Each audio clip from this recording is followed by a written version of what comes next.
Napakaangas! Woo! Sa video na ito guys ay magra-ride kami at magne-nature trip sa isang napakaganda at napaka-solid na falls dito sa San Felipe, Zambales. 3 AM ang take off namin sa Bulacan. Sa ride na to kasama ko si Rodel at si Lakay TV. From Bulacan bumiyahe lang kami papunta rito sa may Olongapo. Pagdating sa may Dinalupihan nakaramdam kami ng antok kaya huminto muna kami sa 7-Eleven. Tamang higop lang ng hot choco tsaka kain ng siopaw. Shoutout nga pala sa mga nakasabayan namin sa 7-Eleven na mga tiga Bulacan din. After mag-almusal, larga na papunta na ng Zambales. Ito yung isa sa mga nagpapasaya sa atin kapag nagra-ride tayo. Ang madaanan ng mga arko ng mga kilalang lugar. Pagpasok namin ng Castillejos, naisipan namin na mamili muna kami para meron kaming kainin pagdating dun sa falls. Si Rodel at Lakay na lang ang pumasok sa public market. Ako na lang ang nagbantay sa mga motor. Plano namin, mag-ihaw kami ng liempo dun sa falls. Doon na din kami magsasaing dahil may baon naman kami lutuan. Liempo! Gar, natuloy na kami. Kayo Gar. Liempo yan, Gar. Liempo na yan, oh. Lahat ha? Hindi naman, Wag. ito si lahat eh. Tigaan mo na yung sili, lagay mo na rin. Hindi na toyo, lahat. Tuloy mo lang kakasip-sip po sa boss mo. Trabaho ka lang ng trabaho. Pagkatapos mamili at maibabad na namin yung liempo, dumiretso na kami papunta ng San Felipe. Ito yung pangalan ng falls na pupuntahan namin. Ang halulubong ng Uloan Falls. Lumagpas lang kami ng kaunti sa pin location. Nakausap namin si ate yung nagbabantay sa parking area. Kailangan na daw maiwan ng mga motor dito, hindi daw pwedeng ipasok papunta doon. 20 pesos ang bayad per motor para sa parking. Hindi ko na naitanong kung magkano sa sasakyan. Shoutout nga pala sa mga Kapampangan na nakasabayan namin dito sa parking area. Wala daw tindahan sa loob ng falls kaya kinumpleto na namin lahat ng dadalhin namin. Kailangan daw maglakad ng 15 minutes papunta raw sa falls. Kung ayaw naman daw namin maglakad, pwede naman daw kami sumakay ng karison. 150 pesos ang bayad. Good for 5 na yon. One way lang yun ha. Dahil marami kaming dala, naisipan namin na sumakay na lang. Mga kababayan, si Carlos Tulo! Oh. Tangin na mo. Carlos Tulo, hop! Hop!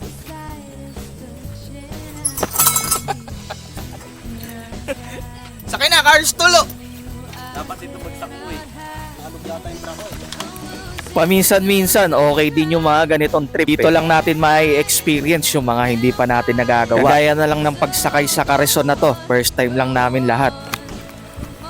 Guys, ayun guys, na-traffic kami dito sa bundok. Medyo may nagkasagian na kalabaw. Nice! Tignan muna tayo kay ano. Pangalan na ito yan. Carlos! Ay, ito si Carlos Tulo! Carlos Tulo! Carlos Tulo versus Carlos Carabao. Kuya, salamat ha. Kalahin mo, coincident. Carlos yung pangalan. Dito sa pinakabungad ng falls, mayroong maliit na outpost. Nagbayad naman kami dito ng 50 pesos per head. Tapos, and-explain lang ni kuya ng mabilis yung mga bawal at mga pwedeng dalhin sa loob. Pagkatapos, naglakad na kami papunta sa falls. Oh, may ganito pala sa San Felipe. Ano tawag dyan? Sabi nung bantay na tinanungan namin, kapag pumasok kami dito, lahat na daw may bayad. Ang mga kubo cottage nila dito ay nagre-range sa 300 to 1,000. Pwede naman daw hindi kumuha ng cottage at pumwesto na lang sa mga gilid-gilid. Dito kami pumwesto sa may maliit na puno para hindi na kami magbayad. Tapos nagsaing na kami. Dahil matatagalan pa maluto yung ulam at gutom na kami, nag-ice cream muna Thank you kami. for the ice cream, so good. Wow, delicious strawberry. Ice cream yummy. Ice cream good. Ice cream yummy.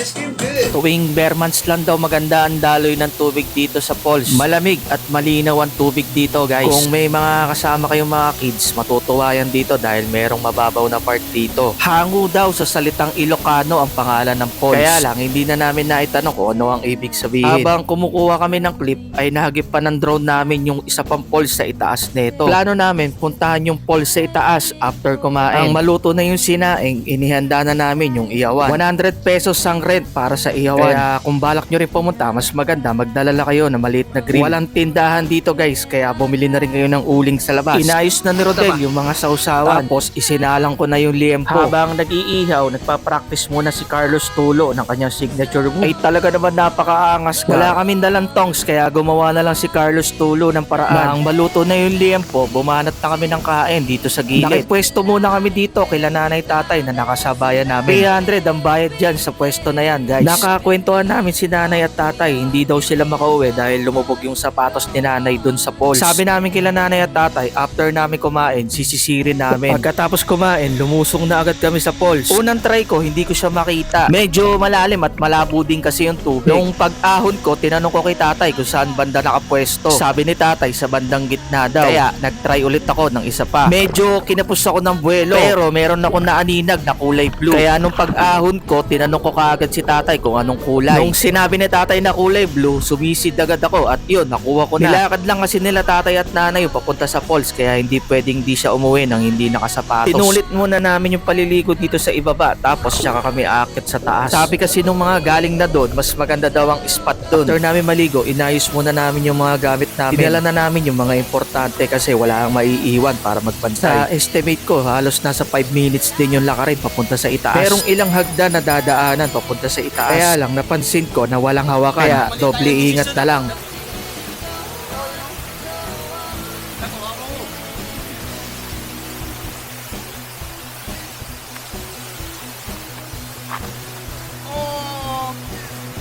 Ay, putang ganda na ito. Ay, ganda oh. Del, ako, tatalon ako. Video mo lang. Napakaangas! Woo! Legit guys, mas maganda ang spot dito sa itaas. Malakas ang loob nyo, pwede kayo mag-cliff diving pero mag-iingat kayo. So paano guys, dito ko natatapusin ang video na to. Like, follow and share lang for more videos at subscribe naman sa aking YouTube channel. Hanggang sa susunod na nature trip na lang ulit, no? Maraming salamat. Bye bye!